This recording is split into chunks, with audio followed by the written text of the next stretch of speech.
So in chapter 4, which is titled Transcendental Knowledge, Krishna teaches and restores this spiritual knowledge that he himself says that is lost over a period of time.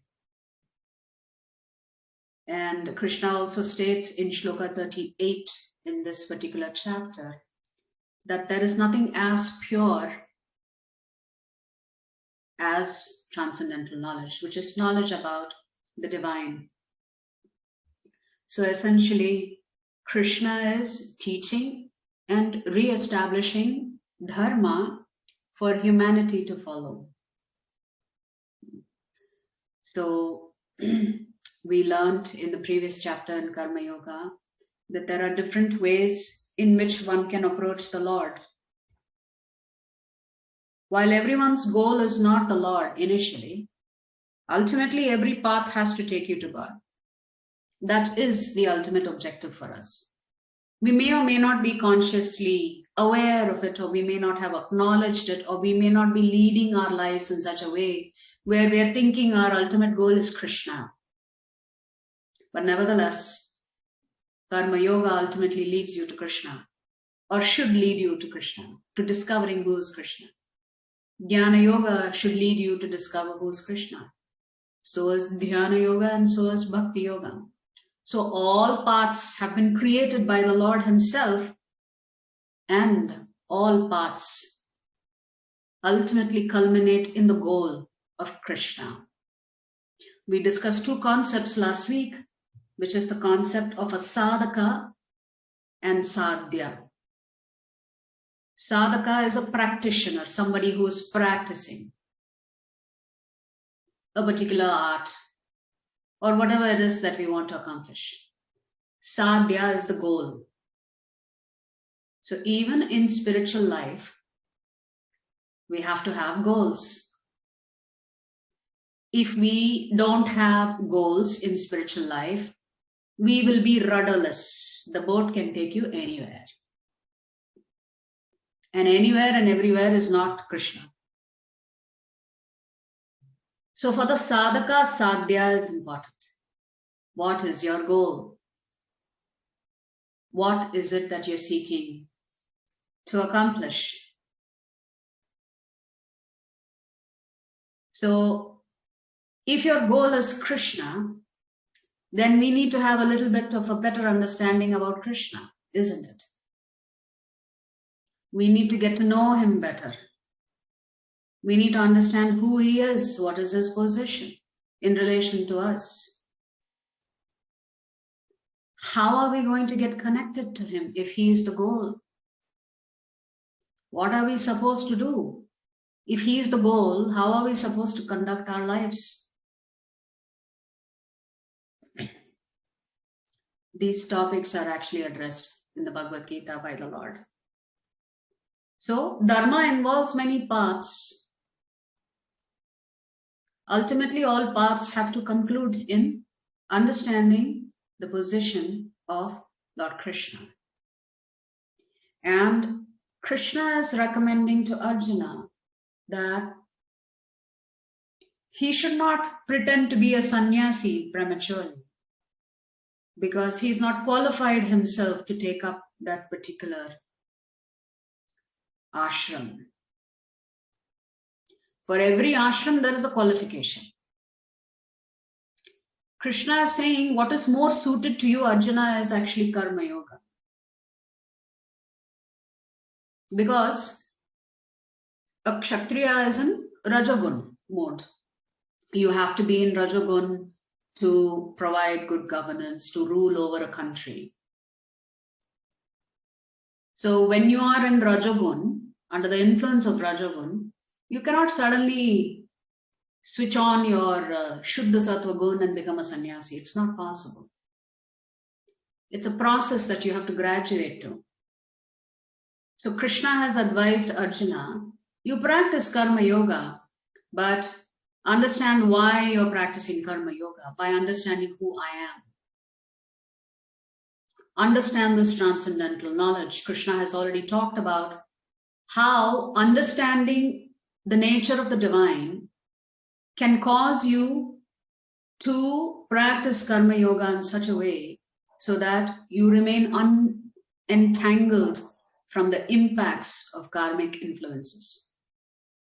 So as a result, Krishna is now going to tell Arjuna what is this knowledge about divinity.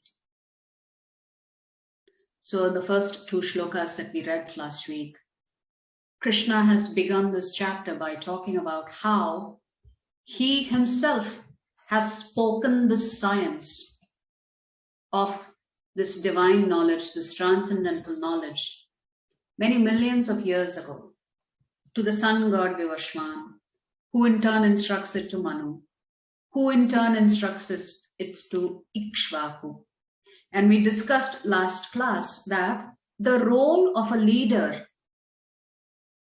or a Kshatriya is to create an external environment that is conducive for the rest of society, human beings, to practice and cultivate Krishna consciousness, the spirituality. And we also discussed how liberation, when we read Prabhupada's purport to both the shlokas, Prabhupada has clearly called out that the sole responsibility of the king is to make sure he is accountable for enabling the citizens to break the bonds of birth and death. That is the goal of the king. Hence the word Raja Rishi was used by the Lord in the second shloka. So liberation from this bondage of materialism is not just the responsibility of the citizens themselves, but it is also the responsibility of the king. And then we discussed how two varnas actually come together to enable this in a symbiotic way. One is the Kshatriya has to create an external environment that is conducive to practicing spirituality, and the Brahmana has to provide the means and the methods by which the citizens can take up to this path of spirituality. So both of them play a very critical role in society, both the Brahmanas and the Kshatriyas. Hence, in our culture, Gurukul means only Brahmanas and Kshatriyas could go attend Gurukul, because this is the particular role that they took up in society. And we discussed how even in any society, for any intellectual thought process or philosophy to take hold, these two classes have to come together. It doesn't matter whether it is spiritual in nature or not. We talked about how Lenin and Stalin actually spread Marxism. Before that, it was just philosophy in a book until it was put into practice. Then the philosophy actually took hold in society. So similarly, if our object is Krishna, then both the Brahmanas and Kshatriyas need to come together to make it feasible for humanity to pursue the goal of Krishna, Krishna consciousness. So therefore, if the kings are materialistic, the citizens will be materialistic. So if the king is not dharmic, then he is misleading society. And we talked in Shloka 2 of how Krishna said all of this actually comes in parampara. Parampara means in succession. And then Krishna himself says how this succession, this lineage is broken over a period of time, which means the knowledge is lost. The science, Krishna calls it the science as it is, appears to be lost. And of course, he will go on to say in this chapter how he comes to re-establish this knowledge. So the role of Raja plus Rishi in one person. Raja is primarily under the influence of the Rajagun. The Rishi is under the influence of Sattvagun, or perhaps even Shuddha Sattva. How can these two qualities be in the same person? And Krishna specifically says that it is these Raja Rishis who actually receive this knowledge from Manu.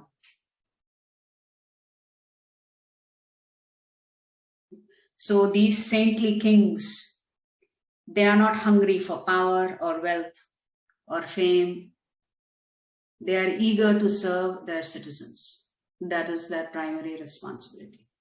Such a leader can be called a Raja Rishi, who is well versed in the scriptures, who provides good governance, and who leads society back to the path of Krishna consciousness. And we also discussed the milk analogy. Milk left to itself will get spoiled. It does get transformed, but it gets spoiled. But if you want a better result from milk, then you have to transform it consciously. To either convert it to yogurt, or from yogurt to butter, and from butter to ghee. So for us, we concluded the session last week by saying, similarly, we should not allow our consciousness to just atrophy and decay. We have to consciously intervene to make sure our consciousness is influenced by divine knowledge. Only then can we see a transformation of the heart. Only then can there be a transformation of the mind, of the intelligence, of the senses. Only then can you create an environment to accept Krishna as the Supreme Lord. So just like a farmer has to prepare the land before he sows the seed, so a human being has to prepare their consciousness by exposing it to that knowledge that makes the consciousness ready and fertile for accepting the bhakti process. Okay, so with that, we'll begin with the shloka today. 4.3, please recite after me. Sa evayam maya tedya Sa evayam maya tedya yoga prokta puratanaha yoga prokta puratanaha bhaktosi me sakha cheti bhaktosi me sakha cheti rahasyam hyetaduttamam rahasyam hyetaduttamam sa evayam maya tedya sa evayam maya tedya yoga prokta puratanaha yoga prokta puratanaha bhaktosi me sakha cheti bhaktosi me sakha cheti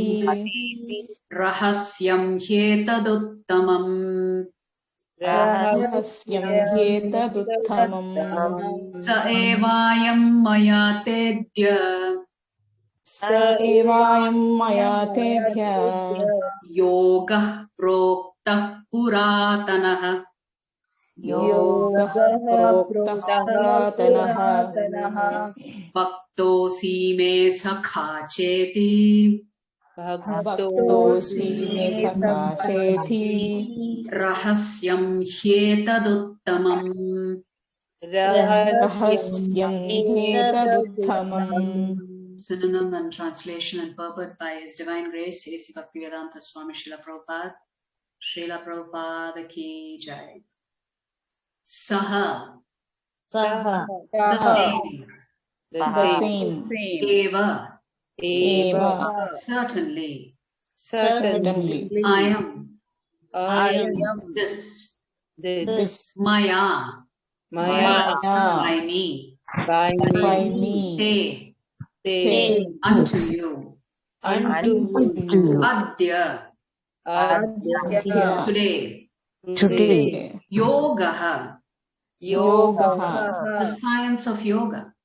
The science of yoga. Proktaha, Prokta. spoken. spoken, Puratanaha, Puratanaha. very old. Very old. Bhaktaha, Bhaktaha. devotee. Devotee. Asi, Asi. you are. You are. Me, Me. my. My. Sakha, Sadhaka. friend. Friend. Cha, also. Also. Iti, Iti. therefore. Therefore. Rahasyam, Rahasyam. mystery. He, certainly. Certainly. Etat, this. Uttamam, transcendental. Translation. That very ancient science That very ancient science of the relationship of the relationship with the Supreme with the Supreme is today told by me is today told by me to you to you because because you are my devotee you are my devotee as well as my friend as well as my friend and can therefore understand and can therefore understand the transcendental mystery of this science. the transcendental mystery of science. What is Krishna doing here? He is immediately identifying what are the qualifications for anybody to understand this transcendental knowledge. Krishna is saying, to receive and understand this transcendental knowledge, you must first become my devotee. And then he's saying, you have to accept some relationship with me. At a minimum, you have to accept me as your friend. If you meet these two criteria, then you are ready to understand this Bhagavad Gita. You are ready to understand this transcendental knowledge about the divine.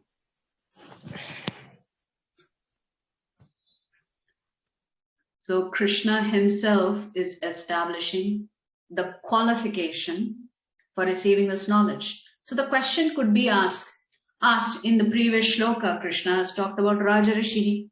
Is Arjuna a Raja Rishi? No. He is a Kshatriya.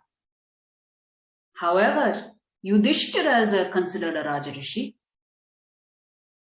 Yudhishthira is already well versed in Dharma. So why has Krishna selected Arjuna to speak this knowledge to? Because first of all, Arjuna was not a Raja Rishi. Second, Arjuna has expressed his reservations about fighting this battle. There were so many other rishis present during the time. Vyasadeva was there, Asita was there, Devala was there, Narada Muni was there. Why Krishna selected that too on the battlefield to talk this divine knowledge to Arjuna? Is that any place to be talking about spirituality on the battlefield? It's the least peaceful place to find to talk about divinity.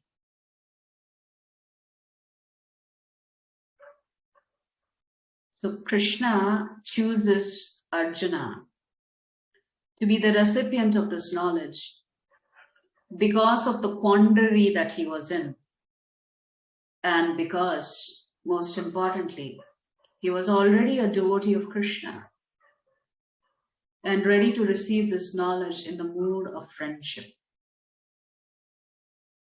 So let's read the purport that Prabhupada has written. There are two classes of men, namely the devotee and the demon. The Lord selected Arjuna as the recipient of this great science owing to his being a devotee of the Lord. But for the demon, it is not possible to understand this great mysterious science. There are a number of editions of this great book of knowledge. Some of them have commentaries by the devotees, and some of them have commentaries by the demons. Commentation by the devotees is real, whereas that of the demons is useless. Arjuna accepts Shri Krishna as the Supreme Personality of Godhead, and any commentary on the Gita following in the footsteps of Arjuna is real devotional service to the cause of this great science. The demonic, however, do not accept Lord Krishna as he is. Instead, they concoct something about Krishna and mislead general readers from the path of Krishna's instructions. Here is a warning about such misleading paths. One should try to follow the disciplic succession from Arjuna and thus be benefited by this great science of Srimad Bhagavad Gita.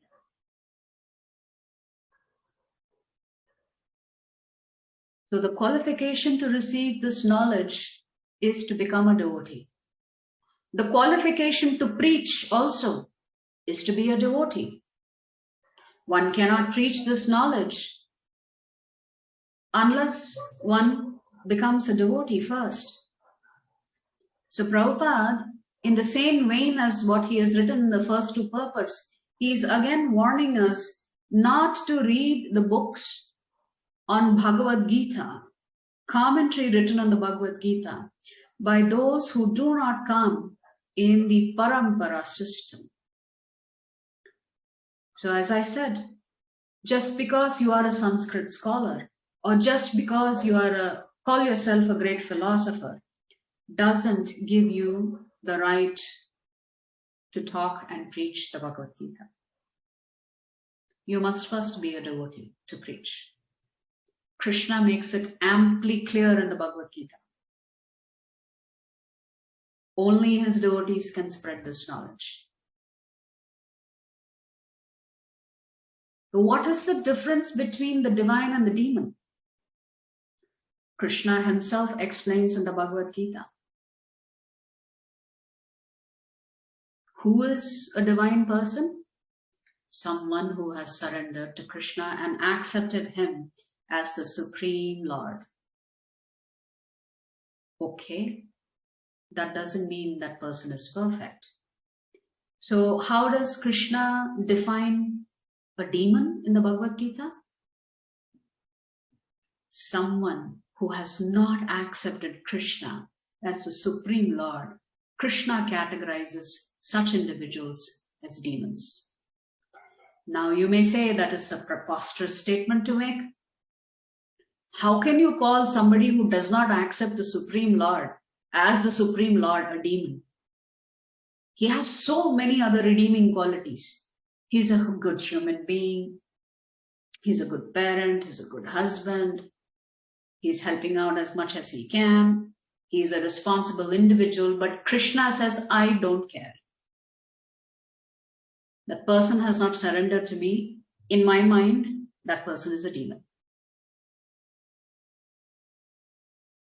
So this is not a material assessment of who is divine and who is demon. This is Krishna's assessment of who is divine and who is demoniac. He is giving his definition in the Bhagavad Gita. And Krishna also explains why the demons are demons. Why is it they don't acknowledge him? Why do they not surrender to him? Forget acknowledging him. Some of them even reject the idea of God. Reject the idea of a creator. Krishna explains, such people are demons because they are envious of me. Now you can say, wait a minute, where did God come into the picture? I've already rejected God. How can you tell me that I'm envious of God? I just don't care for God. I don't believe in God. But I believe in doing the right thing. Why does that make me a demon? Why does that make me envious of Krishna? Krishna explains that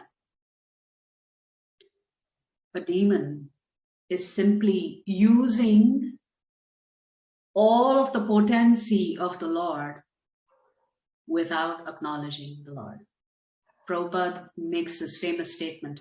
We all want the kingdom of God, but without God in it. What does it mean? We want wealth, we want fame, we want intelligence, we want whatever it is that we are pursuing, we want it, but God, I don't want you in the picture. This is the mentality of Ravana. Ravana represents lust. When you're so lusty, you're willing to steal Sita Devi and deprive her, divorce her from Lord Ram. She is eternally the Shakti potency of Shaktiman. Only a demon willfully decides that they want to enjoy Sita Devi, but without Lord Ram. Which means, as a demon, in Krishna's viewpoint, all of us who are enjoying all of kinds of material success, but do not surrender to God. We want to enjoy God's opulence because Shakti belongs to Shaktiman. So if we want to enjoy the Lord's opulence, but we don't want the Lord at all, we don't want to acknowledge Him, we don't want to acknowledge the source of this opulence. The source of this opulence is the Lord. Krishna is saying, such a person is the demon. They are envious of me. Why? Because they want to enjoy like me, but without me. They are imitating me. I am the only one who owns all of the opulence. I am the source of all opulences. But when a human being wants to enjoy the opulence, but not thank the Lord, not express any gratitude towards the Lord for that, Krishna considers such a soul to be demoniac. So again, remember, this is not a material calculation. This is a spiritual assessment of that person. Yes, externally that person may be very nice, very polite, have all the good qualities, not trouble anybody. But in Krishna's mind, such a person is a demon. So, hence Prabhupada is warning us here. We should not associate or accept any knowledge about the transcendental, about the infinite, from those who do not come in the parampara system. So if you don't have a guru, you should not be preaching the Bhagavad Gita, because that lineage should be clear. Who have you learned Bhagavad Gita from? You can't say, I'm smart enough, I can pick up the book and read and preach on my own. As Krishna has said in chapter 3, great men, responsible men will not do that, will not unnecessarily mislead society. So the question for us is, how can we as finite beings understand the infinite? How is it possible for the finite to even understand the infinite? Actually, Krishna says there is only one way you can understand me. Bhaktyamam abhijanati. Only through bhakti, Arjuna, can anyone understand who I am. Now the next question is, who gives that bhakti? Krishna says, I give it to you. So even bhakti, you don't get it because of your own intelligence or your own smartness or your own capacity. Krishna says, even that bhakti seed, I give it to you. So which means the infinite is saying to the finite, which is the Jivatmas, In order for the finite to understand the infinite himself has to give his mercy, his grace on the finite for the finite to understand the infinite. So which means even there we are completely dependent on Krishna. If Krishna wants, he will reveal himself to you. If Krishna doesn't want, it will not happen.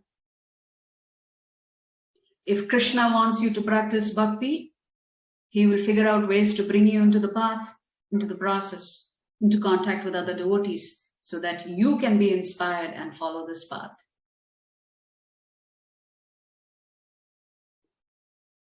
So Krishna says in the Bhagavad Gita, another way in which the finite begins to understand the infinite, which is the Jivatma, how can they understand the law, is that the Jivatma surrenders himself or herself to Krishna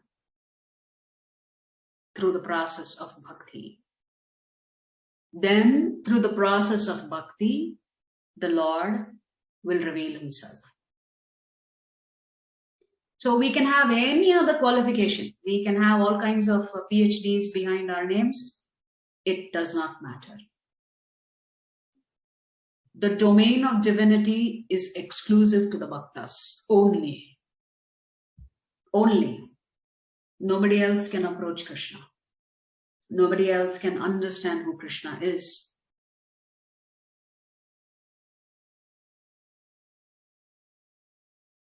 So this is the mood in which we need to be reading the Bhagavad Gita. That it's impossible for us to understand who is the Lord unless we are connected to the parampara process, to a sampradaya. And specifically, read and hear about the Bhagavad Gita and Srimad Bhagavatam through the parampara only. Then there is a potential hope for us to actually make some progress on this path. I was listening to a lecture by Srila Prabhupada that he gave in 1974 in Vrindavan on this particular shloka, 4.3. And Srila Prabhupada was saying that the word that Krishna uses here, Puratanaha, very old, ancient. Clearly Krishna is stating this knowledge about divinity has always been existent. This Krishna consciousness has always been existent. So all of the acharyas have focused on Lord Krishna and why serving Lord Krishna, becoming his devotee, is the most sublime thing that one can do. And Prabhupada was explaining that while each acharya has encouraged us to surrender to the Lord, yet their moods were different. For example, Ramanujacharya, who comes down in the lineage of Shri Sampradaya. It is called Shri Sampradaya because of the 4 Sampradayas. One of them originates from Lakshmi Devi herself. So Ramanujacharya teaches how to worship Lord Krishna with awe and reverence as Lakshmi Narayan.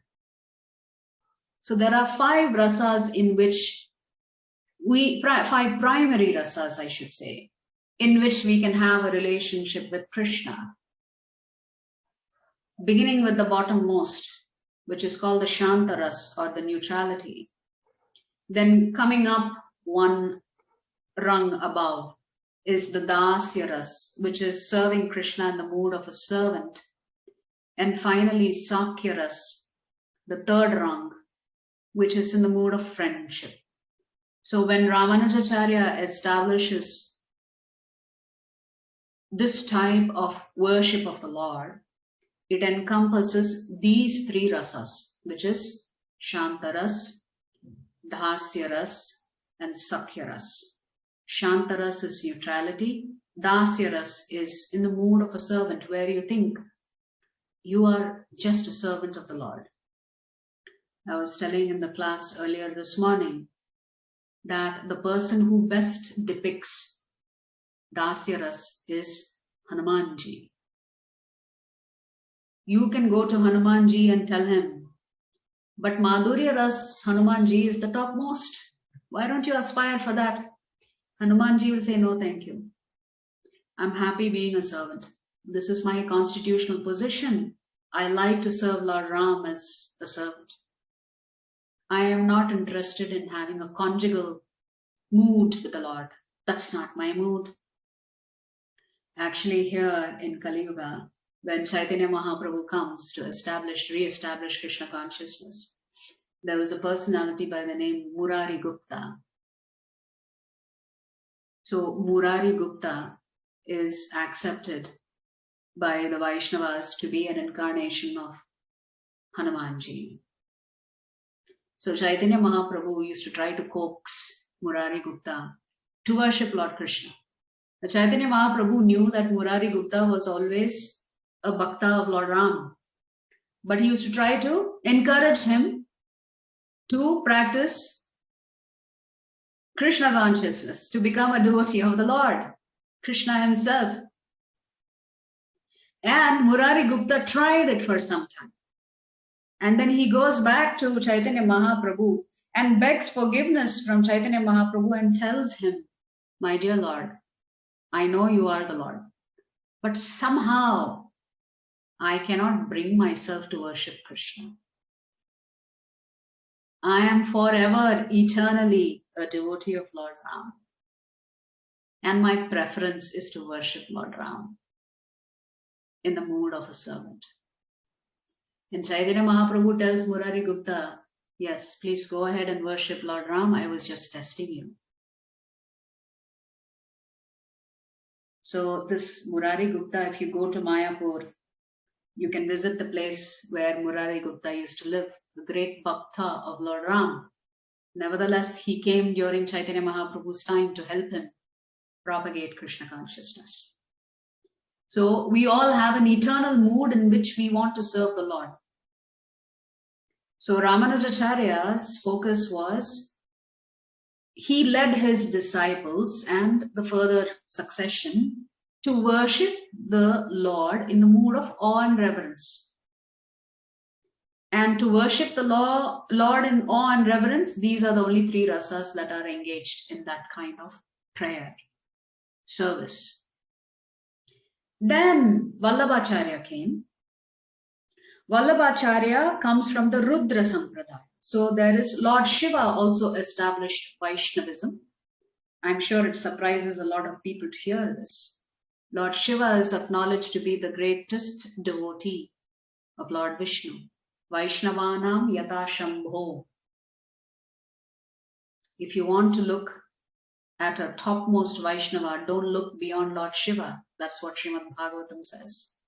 Because he's always worshipping his Ishtadev, Anantashesha, who is an expansion of Shankarshan, who is in turn an expansion of Balaram, who in turn is an expansion of Lord Krishna.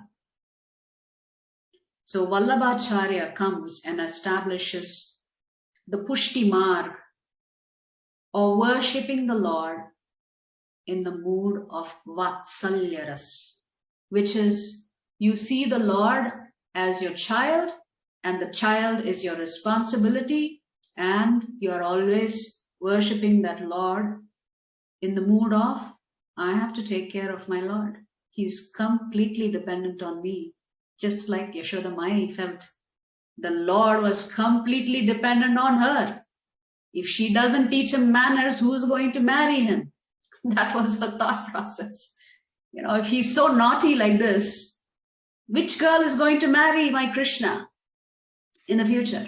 So she was worried as a parent, completely forgetting that Krishna was the Supreme Lord. So Vallabhacharya establishes the mood of worshipping the Lord as a parent.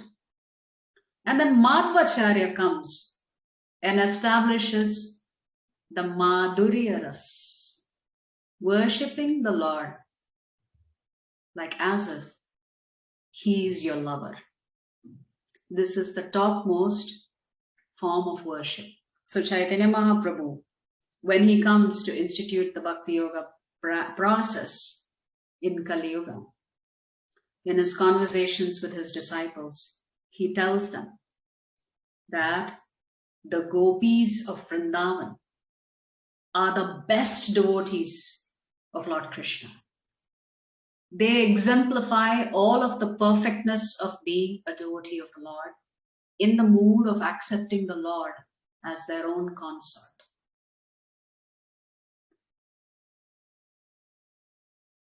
So when Lord Krishna, as a young boy, used to go out to graze his cows, what would the gopis do? They would be beset with anxiety. They would think, our dear Krishna's feet are so tender. And there are so many thorns and stones that could hurt our Lord's lotus feet. We can't tolerate the idea that Lord Krishna is walking around in Vrajabhumi without slippers. So the gopis experience great anxiety for their lovers' lotus feet being damaged by the stones and the thorns of Vrindavan. That is the mood that they are in. They don't want anything to happen to Lord Krishna. So this ISKCON comes under the parampara of Madhvacharya. There is an offshoot of Madhvacharya that happens over a period of time, which is called the Gaudiya Brahma Madhva Gaudiya Sampradaya. So our Sampradaya is linked to Lord Brahma. So we talked that Vallabhacharya is coming down in the Rudra Sampradaya. Ramanujacharya is coming down in the Shri Sampradaya. Madhvacharya is coming down in the Brahma Sampradaya. There is one more Sampradaya, that's the Sanat Kumar, where the Acharya is Nimbarka Swami.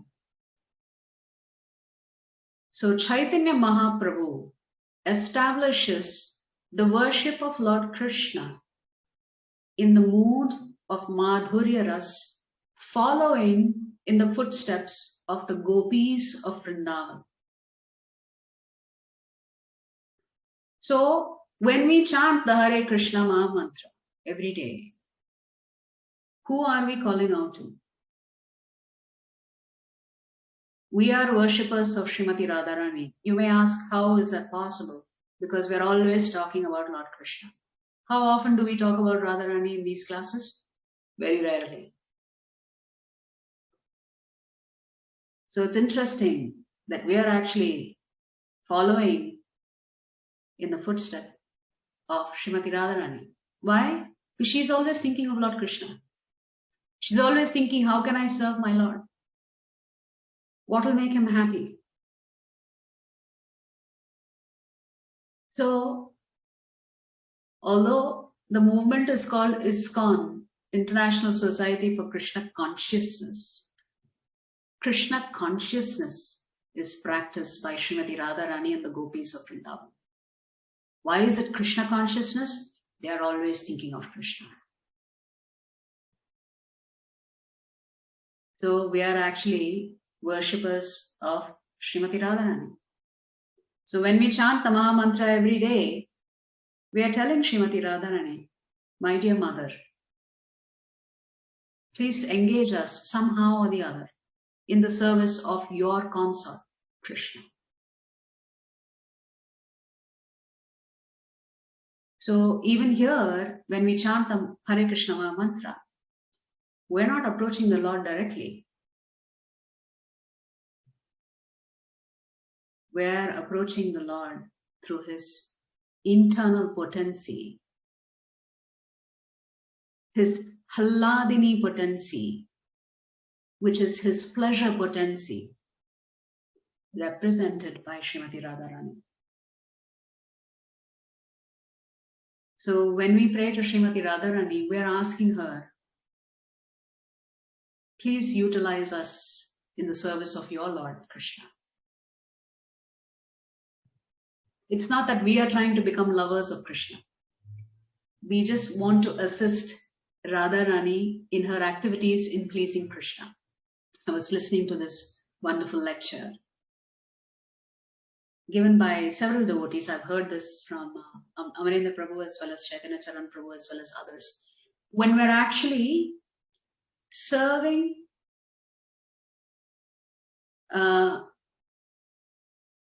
in the temple, and when we're reciting this Maha Mantra,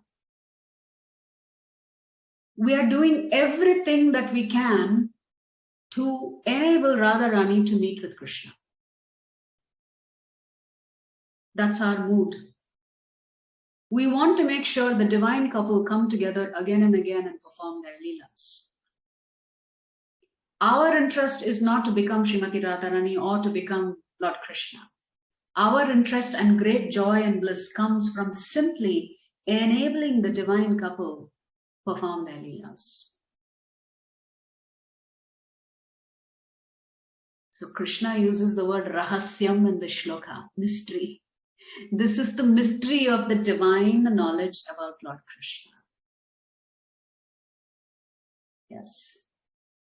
So we will go to the next shloka and try and conclude. I may take 10 minutes more.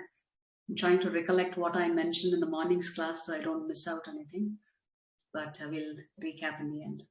So please repeat after me. The next shloka, 4.4.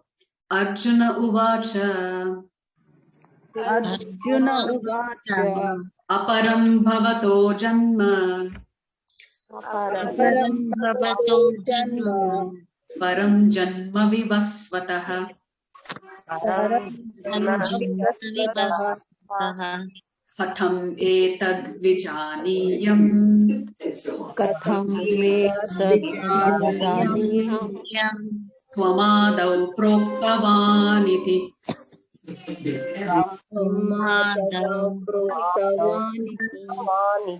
Arjuna uvacha.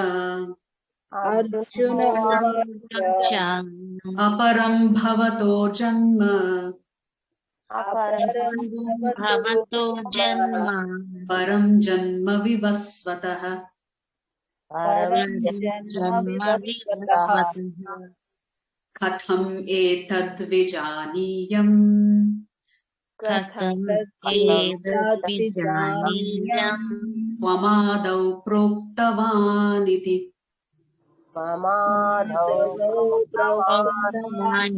Arjuna uvacha. Arjuna uvacha. Aparam bhavato janma. Aparam bhavato janma. Param janma vivasvatah. Param janma vivasvatah. Katham etad vijaniyam. Katham etad vijaniyam. Tvamadau proktavaniti.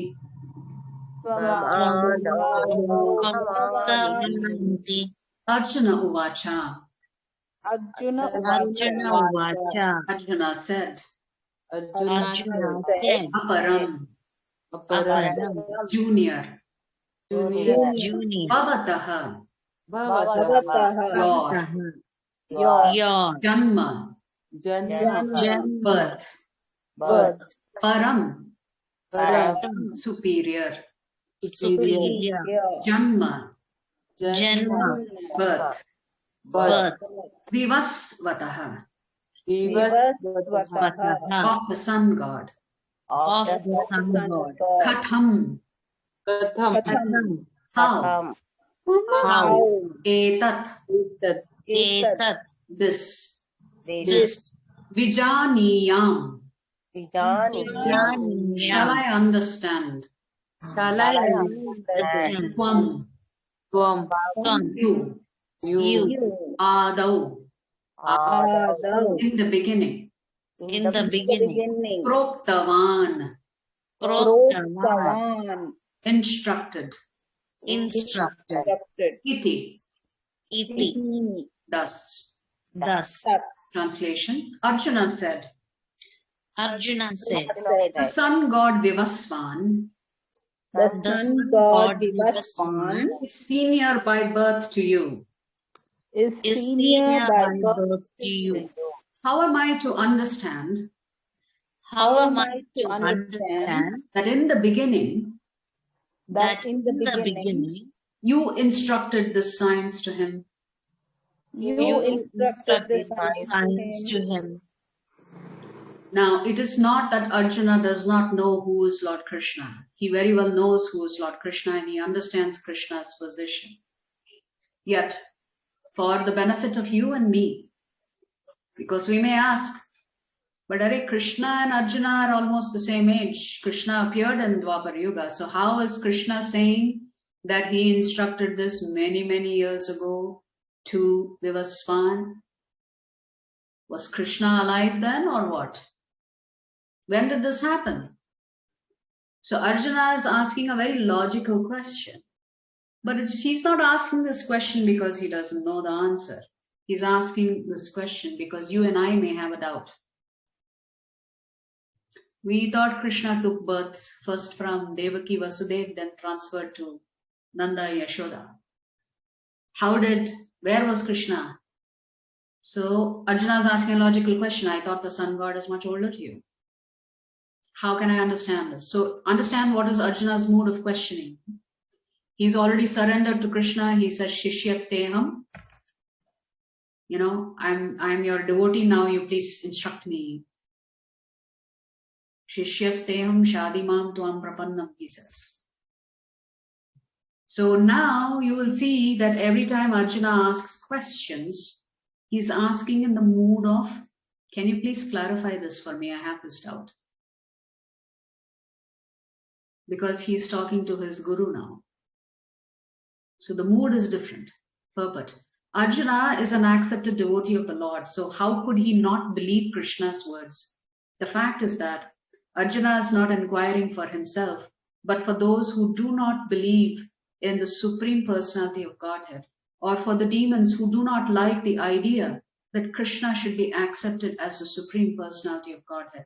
For them, only Arjuna inquires on this point as if he were himself not aware of the personality of Godhead or Krishna. As it will be evident from the 10th chapter, Arjuna knew perfectly well that Krishna is the Supreme Personality of Godhead, the fountainhead of everything, and the last word in transcendence. So in chapter 10, Arjuna says, he acknowledges that the Lord is Pavitram Paramam Bhavan. He says, you are the topmost. You are eternal Brahman. You are the highest. There's nobody above you. Of course, Krishna also appeared as the son of Devaki on this earth. How Krishna remained the same personality of Godhead, the eternal original person, is very difficult for an ordinary man to understand. Therefore, to clarify this point, Arjuna put this question before Krishna so that he himself could speak authoritatively. That Krishna is the supreme authority is accepted by the whole world, not only at present, but from time immemorial, and the demons alone reject him. Anyway, since Krishna is the authority accepted by all, Arjuna put this question before him in order that Krishna would describe himself without being depicted by the demons who always try to distort him in a way understandable to the demons and their followers. Actually, Krishna himself tells how the demons talk about him. Krishna says in one of the shlokas that the demons deride him when he appears because he's appearing as an ordinary two-handed person, just like you and me. So it's almost as if Krishna is saying, you will only accept me as God if I show you my 10 arms and 20 faces and so many legs and, But if I come in my original form, which is my two-handed form, somehow or the other, some characters in this Kali Yuga reject that could be God. So Krishna has a word that he uses for such people. He calls them mudha, fools. Fools deride me when I appear.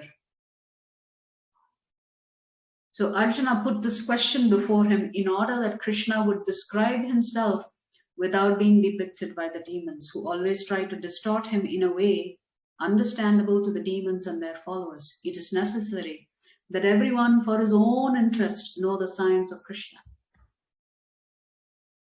So if we have to go by Krishna's opinion expressed in the Bhagavad Gita,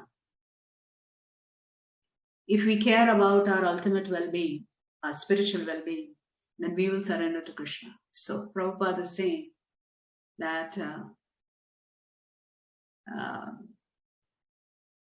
that the devotees accept Krishna as the Supreme Lord. So to the demons, such explanations by Krishna himself may appear to be strange, because the demons always study Krishna from their own standpoint. But those who are devotees heartily welcome the statements of Krishna when they are spoken by Krishna himself. The devotees will always worship such authoritative statements of Krishna because they are always eager to know more and more about him. In the same chapter 10, Arjuna tells Lord Krishna, I cannot hear enough about you and I cannot hear enough from you. Can you speak a little bit more to me about your divinity? So in chapter 10, which is titled Vibhuti Yoga, Arjuna requests Lord Krishna to speak a little bit more about his divinity. So one of the symptoms of a devotee is that they're always anxious to hear about the Lord. They're always anxious to hear from the Lord and about the Lord. And Arjuna specifically says that my thirst to hear about you can never be satiated. I will always be thirsty to hear more about you, Krishna, he says. So can you please speak a little bit more about your divinity? And then Krishna does speak a little bit more about his divinity in response to Arjuna's request. The atheists who consider Krishna an ordinary man may in this way come to know that Krishna is superhuman, that he is Sachidananda Vigraha, the eternal form of bliss and knowledge, that he is transcendental and that he is above the domination of the modes of material nature and above the influence of time and space. A devotee of Krishna like Arjuna is undoubtedly above any misunderstanding of the transcendental position of Krishna. Arjuna's putting this question before the Lord is simply an attempt by the devotee to defy the atheistic attitude of persons who consider Krishna to be an ordinary human being, subject to the modes of material nature. So Arjuna himself wanted to establish the position of Lord Krishna. Hence, throughout the Bhagavad Gita, he will ask certain questions to make it clear to the rest of humanity who the Lord is. So in response to this question that Arjuna has asked, how can I understand that you are senior to the sun god? Because I thought we were the same age. Krishna, for the first time in the Bhagavad Gita in Sloka 4.5, establishes himself as the Supreme Personality of Godhead. That we will read in Sloka 4.5, which we will take up hopefully next week. But there are a couple of points that I covered in the morning class which I don't want you to miss, because there are some important points. For those who need to drop off, feel free to drop off. You can always listen to the recording to catch up with the rest of the points. So I will need around 10 minutes before we bring this class to close. So we talked about how one can only understand this knowledge if one first becomes a devotee of the Lord. To become a devotee of the Lord means one has to surrender. And there are various levels of surrender. The first level of surrender is to say that I have faith in Lord Krishna's words, and I am ready to accept his words without any doubt or without any questions. So the first is to surrender to the will of Lord Krishna.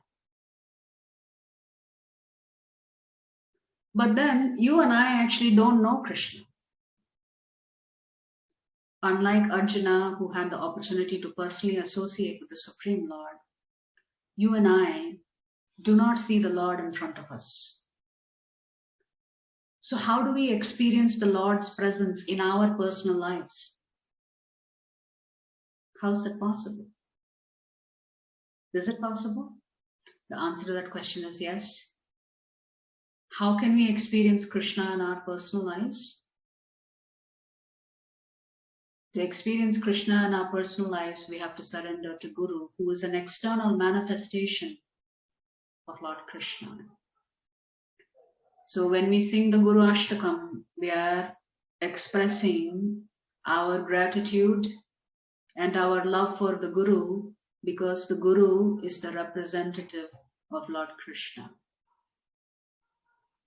Prabhupada says, how do you know that you've come across a bona fide Guru? Because there are so many Gurus, especially in India, all kinds of Gurus. And Prabhupada repeatedly in all of his lectures that I've ever heard, he says, a bona fide Guru will repeat exactly what Lord Krishna has said in the Bhagavad Gita. If Krishna says, become my devotee, the Guru will say, become a devotee of Lord Krishna. If Krishna says, always remember me, never forget me, the Guru will repeat the exact same thing. Please always remember Krishna, never forget Krishna. If Krishna says, worship me, then Guru will say, worship Krishna. This is how you know that you have a bona fide Guru that you can surrender to. So the first thing is, you have to surrender to the will of Krishna. Second thing is, you have to surrender to your Guru and follow his instructions. The third thing is, when you've done both, you are also surrendering to the whim of Krishna. The word whim in English means somebody who frequently changes his mind. What does it mean when we say we have to surrender also to the whim of Krishna? The simplest way one can understand this is that when we surrender to the Lord and we invite him into our life, then Lord Krishna is actively engaged in the life of a devotee, and he's constantly changing plans and changing your destiny. Which means the situation is very dynamic when you surrender to Krishna. Anything can happen. But we must be ready to accept even the whim of Lord Krishna. This is best exemplified by Srila Prabhupada, who was completely surrendered to the whim of Lord Krishna. So, when Srila Prabhupada receives the two instructions from his spiritual master to preach in English and to go preach in the West, for 40 years, he's wondering how he's going to do that. Because he was a grahastha and he had a lot of responsibilities. He had his own business. He had his own pharmacy business. He was a chemist by profession. So he was always thinking, how am I going to execute my spiritual master's instruction? It seems impossible to do. But nevertheless, he was always conscious of the fact that he had received these two instructions. So he tries many things. His businesses fail. He was successful in the beginning. So Prabhupada says, I used to always think that I'll become very successful in business. I will earn money, I will retire early, and then execute the instructions of my Gurudev. I take care of my family, take care of my responsibilities. I have a daughter and sons to get married. And when those responsibilities are taken care of, then I will think about how to execute the instructions of my spiritual master. So what did Krishna do? When we say one has to be ready to surrender to the whim of Lord Krishna, how did Lord Krishna prepare Srila Prabhupada for this journey? To fulfill the prophecy made by Chaitanya Mahaprabhu himself, that one day, in the near future, a very senior person will come and spread the names of Lord Krishna all over the globe. So what did Krishna do? Spectacular failure in business. Prabhupada lost a lot of money. There was some legal challenges that he was facing. One by one.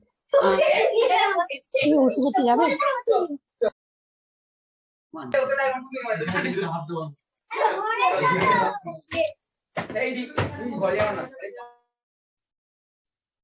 So one by one, Krishna takes away Prabhupada's prosperity to prepare him to accept the role of the Acharya. Prabhupada leaves his family behind and he starts an institution. Before he sets up ISKCON, he starts an institution known as the League of Devotees in Jhansi.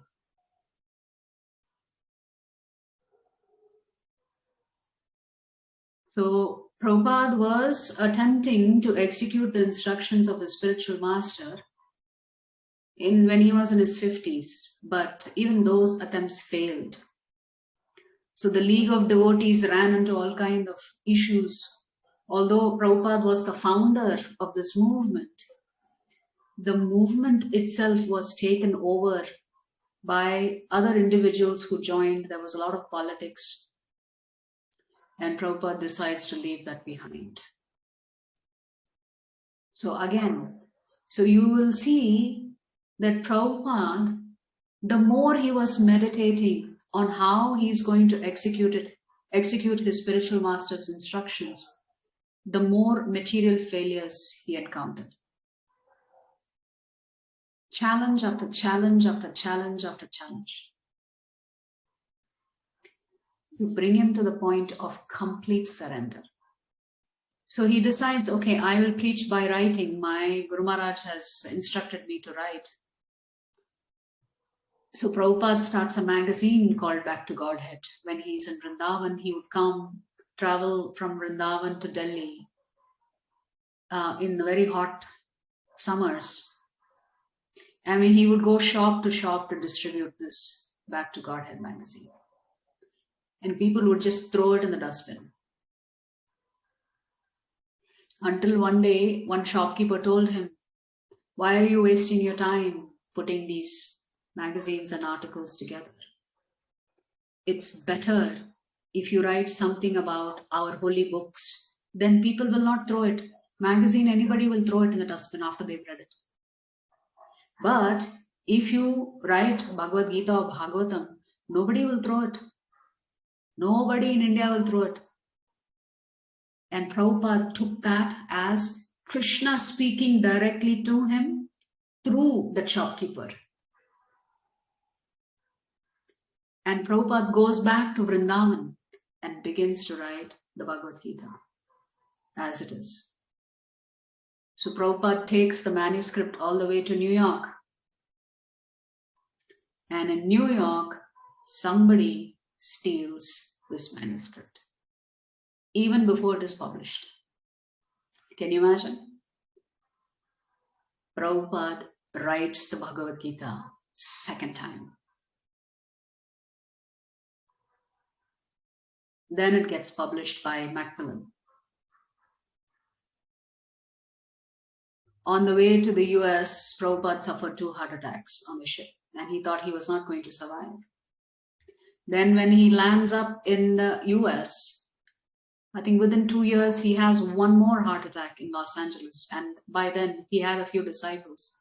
And his disciples were very worried that they were going to lose their spiritual master. At that time, Prabhupada was taken to the hospital. He was in the ICU.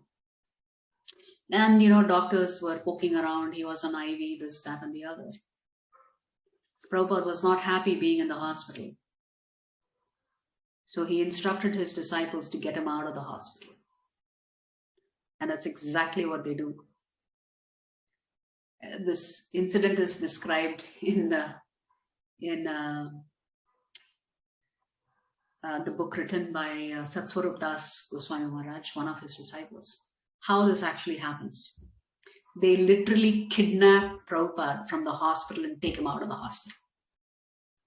over the objections of the hospital administrators and the doctors. Prabhupada says, I'm completely dependent on Krishna. I don't want any surgery or anything.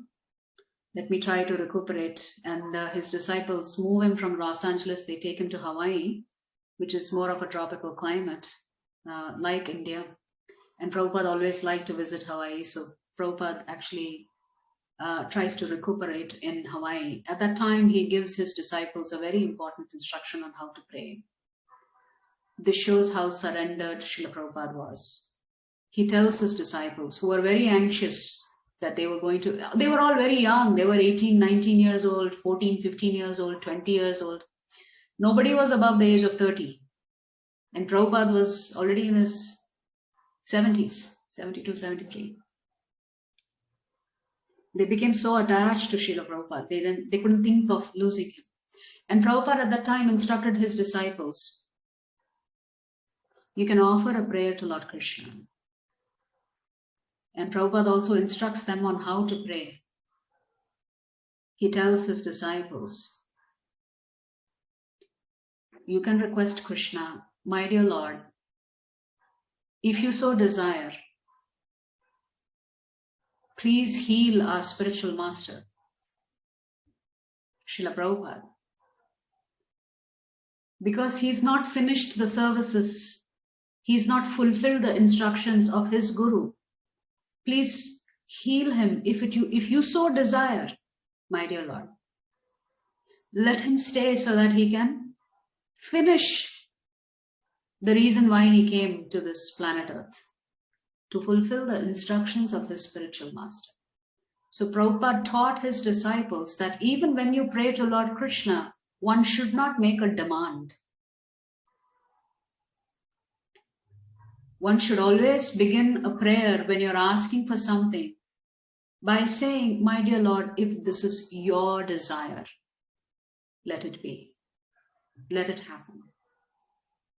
So even there, Prabhupada was acknowledging the hands of the Divine Lord. He didn't want anything to happen in his life that the Lord did not want to happen. So this is how Prabhupada instructed his disciples on how to pray. If Krishna wants, Prabhupada can stay back to fulfill what he had come here to do. We'll stop here for the day. Vancha kalpadarupyascha kripa sindhubhya evacha patitanam pavanebhyo vaishnavebhyo namo namaha. Ananta koti Vaishnava Vrinda ki jai. Jagat Guru Srila Prabhupada ki jai. Hare Krishna. I will stay back if there are any